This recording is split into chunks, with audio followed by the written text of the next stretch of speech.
आज हम geopathic stage के को जज करके ग्राउंड वाटर को पता करेंगे कि ज़मीन में पानी यहाँ पर है, कोई पॉइंट है या नहीं है। इसका बेसिक देश में, भारत में कई जगह लोग ग्रामीण अंचल में देखते हैं।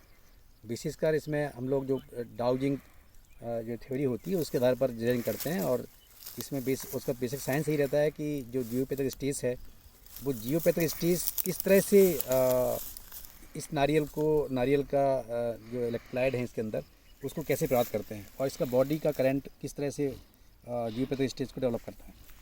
तो आप देखते हैं कि हम रैंडम चलने का प्रयास करते हैं। इसमें देखते हैं कि अगर जैसे ही जहाँ हलचल आएगा ये नारियल खड़ा हो जाता है।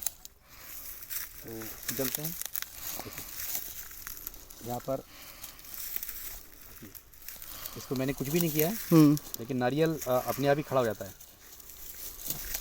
ये नारियल खड़ा जो हो रहा है इसका मतलब लग रहा है कि यहाँ पर ये जियोपैथिक स्पेस है। और इधर चलते हैं, जहाँ तक चलेंगे अगर ये कंटिन्यू ऐसे जा रहा है तो मतलब ये हुआ कि इसमें जियोपैथिक स्पेस है। ठीक है जी, ये चलते आ रहे हैं, चलते जा रहे हैं। जैसे हम इधर आते हैं तो यहाँ से आगे फिर ये स्टेज में गिर जाता है। यहाँ से पानी की जो ग्राउंड वाटर है उसकी हलचल कम हो जाती है, यहाँ से खड़ा हो जाता है। ठीक है, इस तरह से अब ये खड़ा हो जाता है, मतलब क्या हुआ कि यहाँ पर जियोपैथिक स्टेज है और इसीलिए हम पानी है, वाटर फ्लो है। ये नारियल से जब हम देखते हैं ना तो इसमें एक रैंडम पॉइंट पता लगता है, इसमें डायरेक्शन पता नहीं लगता है कि इसका ग्राउंड वाटर में जो बेंस हैं, जो केसका हैं, वो किस दिशा में जा रही हैं इसका पता नहीं चलता है। लेकिन रैंडम पता लग जाता है कि एक यहाँ पर ग्राउंड वाटर में हलचल है और वाटर फ्लो है। देखिए वाटर फ्लो आ रहा है, मतलब इसमें है। इस तरह से पता करते हैं। ये नारियल की मेथड रहती है, तो सामान्यतः ग्रामीण अंचल में काफ़ी किसान भाई इसका सहारा लेते हैं और कुछ हद तक ये सही निकलता है। लेकिन मैंने क्या किया है कि 2-3 विधियों को इसमें इंटीग्रेट किया है, R&D किया है, जिसमें नारियल है, कॉपर रॉड है और पेंडुलम थ्योरी है। तीनों को हम इंटीग्रेट करते हैं तो जिससे हम सटीक निर्णय पहुंचते हैं कि इसमें क्वांटिटी कितना है। नारियल ओनली रैंडम पॉइंट बताता है, और जो कॉपर L साइज रॉड है वो आपको डायरेक्शन बताता है, दिशा बताता है, और जो आपका पेंडुलम है वो उसकी इंटेंसिटी बताता है कि कितना पानी मिल सकता है। तो इस तरह से 3 विधियों को यदि हम इंटीग्रेट करेंगे तो पानी मिलने की संभावना अधिक होती है। ये चमत्कार नहीं है, ये पूरा साइंस है। आप लोग भी अपने इस तरह से इसका उपयोग कर सकते हैं। यदि थोड़ा बहुत R&D करेंगे तो फिर धीरे करके आपको थोड़ा आत्मविश्वास भी डेवलप होता है, और उससे आपको जो इनपुट मिलते हैं उससे आप उसको पता लगा सकते हैं।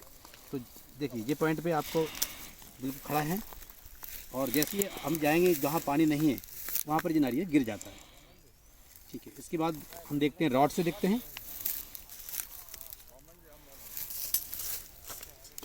ये कॉपर रॉड है, ये L साइज है, L साइज रॉड बोलते हैं।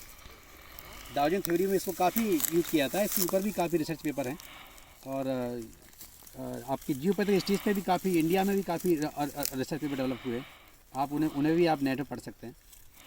ये देखिए ये कॉपर रॉड है, ये भी डिफ्लेक्ट होती है, ये वाटर जोन में जाके डिफ्लेक्ट हो जाती है। तो आप देखेंगे जहाँ डिफ्लेक्ट हुई थी वहीं फिर से डिफ्लेक्ट होगी। देखिए ये डिफ्लेक्ट हो रहा है ना, मतलब ये हुआ कि ये पॉइंट है, इस पॉइंट पर आपको ये कह रहा है, ये संकेत दे रहा है कि पानी की जो दिशा है वो इधर से इधर जा रहा है, इधर से इधर जा रहा है, ऐसा क्लियर। देखो ये वाटर जोन को डिफ्लेक्ट कर रहा है, देखो ये पॉइंट पर। अब यदि सिंपल सी बात है कि ये रॉड हमने ऐसे ही रखा है और इसको ऐसा कर लेते हैं तो हमने कोई चेंज नहीं किया है, दिशा हमने नहीं बदला है। लेकिन अगर ऐसा लगेगा कि इधर भी वो है तो पता लगेगा कि ये डिफ्लेक्ट हो जाएगा। यहाँ से देखेंगे, चलेंगे, देखिए डिफ्लेक्ट हो रहा है, मतलब ये हुआ, ये डिफ्लेक्ट हो रहा है, मतलब ये यहाँ पर इससे पता लगता है कि ये पॉइंट है, ये क्रॉस पॉइंट है। इसमें डिफरेंट डायरेक्शन में वाटर स्ट्रीम जा रही हैं, जैसा कि अपनी बॉडी के अंदर ब्लड होता है वो दौड़ता है, इसी तरह से उसकी केशिकाएँ होती हैं, धमनी सराएँ होती हैं, इसी टाइप से ज़मीन के अंदर की केशिकाएँ होती हैं और उनको हमें इस विधि के द्वारा ट्रेस करना होता है। और यदि मेरा बोर उन केशिकाओं पर उसी स्टीम में मिलता है तो पानी मिलने की संभावना, ग्राउंड वाटर मिलने की संभावना उतनी ज़्यादा हो जाती है। तो आप देख रहे हैं कि इस पॉइंट पर क्रॉस पॉइंट है, आप ऐसा इधर से इधर जा रहा है और यदि इधर से जाते हैं तो इधर से भी इधर जा रहा है। तो इससे लगता है कि ये ग्राउंड पॉइंट है, एक ऐसा पॉइंट है जहाँ पर पानी की मिलने की संभावना थोड़ा बढ़ जाती है। इसके बाद आप देखेंगे ये पेंडुलम थ्योरी है, इसको भी काफ़ी टेक्निक के लिए उपयोग किया जाता है। लेकिन जब हम लोगों ने इसको सोचा, इसके बारे में अनुसंधान थोड़ा पढ़ा तो लगा कि ये भी जो जियोपैथिक स्ट्रेस है ये इसको ट्रेस करता है और इससे पता लगता है कि आपके एल साइड रोड से दिशा पता लगती है, नारियल से आपका रैंडम पॉइंट पता लगता है। लेकिन उसमें हम ये पता नहीं कर पा रहे थे कि यहाँ पर इंटेंसिटी कितना है, मतलब कितना मिल सकता है, आधा इंची मिल सकता है, 1 इंची मिल सकता है, 1.5 इंची मिल सकता है। वो डिपेंड करता है कि पर मिनट राउंड कितने हैं आपके, और जितने राउंड ज़्यादा आ रहे हैं आप समझिए उतना ही आपको पानी मिलने की संभावना है, मात्रा की क्वांटिटी की संभावना बढ़ जाती है। इस तरह से हम देखते हैं कि इसके मूवमेंट को हम चेक करते हैं। थोड़ा पास आइए। ये हमने पूरा एरिया को पहले पूरे एरिया को हमने डिफाइन किया है, पूरा चेक किया है। इसमें हम देखते हैं थोड़ा दूर से आके कि सबसे ज़्यादा राउंड कहाँ पे आ रहे हैं। देखिए यहाँ राउंड है, इधर है, इधर के बाद राउंड नहीं है। यहाँ चल के देखते हैं, ये पत्थर रखा है, इस पत्थर के इधर राउंड नहीं थे बिल्कुल। देखिए यहाँ से राउंड चालू होते हैं। अब हम देखेंगे कि सबसे ज़्यादा राउंड जहाँ आ रहे हैं, आप मानिए कि वही पॉइंट ऐसा है जहाँ पर ज़्यादा मात्रा में पानी मिलने की संभावना बनती है। देखिए इसको मैं अपने हाथ से बिल्कुल मूवमेंट नहीं कर रहा हूँ, आप लोग बिल्कुल इसको जज कर सकते हैं। ये ऑटोमेटिकली जियोपैथिक स्ट्रेस को कवर करता है। बॉडी का लगभग जो मिली वोल्ट करंट होता है 70-75 मिली वोल्ट होता है। लेकिन अनुसंधान में पाया गया कि जैसे ही ह्यूमन बॉडी वाटर जोन पहुंचती है तो उसका जो मिली वोल्ट करंट है बॉडी का वो लगभग दुगना हो जाता है, तो लगभग 125 से 150 हो जाता है।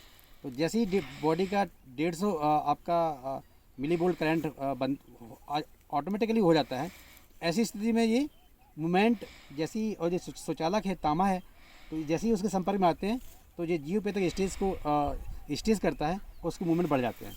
ये इसका पूरे साइंटिफिक वे है। तो अब देखिए अब बढ़ रहा है, आप देखेंगे कि जो सबसे ज़्यादा मूवमेंट आ रहा है वहीं देखिए ये पॉइंट ऐसा पॉइंट है जहाँ पर सबसे ज़्यादा मूवमेंट आ रहे हैं।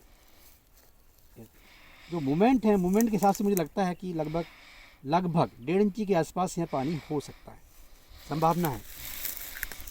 क्योंकि ये पूरा संभावनाओं पे आधारित ही अपन को देखना होता है, कन्फर्मेशन करना बहुत मुश्किल है। लेकिन पर यह है कि यहाँ पर लगभग 1.5 इंची पानी मिलने की संभावना बन सकती है। आप देख रहे हैं कि यहाँ पर एकदम से इधर देखेंगे और यहाँ जाके इधर कम हो जाता है, मतलब यहाँ कम है। लेकिन जैसे ही फिर अपन इधर से जाते हैं तो यहाँ पर पानी की जो पर मिनट राउंड हैं तो पर मिनट राउंड बढ़ जाते हैं। पर मिनट राउंड जब बढ़ेंगे तो आप समझिए इस तरह से यहाँ पर सबसे आ रहे हैं। मुझे पकड़ना भी उसको मुश्किल हो रहा है क्योंकि ये छूट सकता है और ये गुम भी हो सकता है। इसलिए आप देखते हैं कि इस तरह से हम देखते हैं कि काफ़ी लोग देश के कोने कोने में, इंडिया में काफ़ी लोग कोने कोने में देखते हैं, सब अलग अलग विधियों से देखते हैं। लेकिन बेसिक साइंस वही है कि इसमें जियोपैथिक स्ट्रेस को स्ट्रेस करना पड़ता है, उसको जियोपैथिक स्ट्रेस है उसको हमें आइडेंटिफाई करना पड़ता है, उसी से होता है। और पूरा ये बॉडी का करंट है उसको डिफरेंट करता है। कई लोग मेहंदी या नीम है ना, या नीम जो होता है, 3 इस तरह के पौधे हैं और उन पौधों की जो आपके बीस है, जैसा जो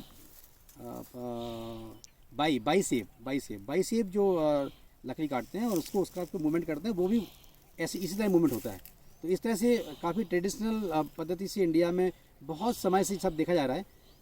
इसमें थोड़ा सा सफलता मिली, संभावना इसलिए ज़्यादा मिली क्योंकि 2-3 विधियों को इंटीग्रेट किया गया, इसलिए थोड़ा सा इसकी पानी मिलने की संभावना ज़्यादा है। ये आज पॉइंट देखा है, देखते हैं यहाँ पर बाद में कितना क्या पानी निकलता है जी, बाद में डिगेंगे के बाद ही पता लगेगा। Okay, thank you.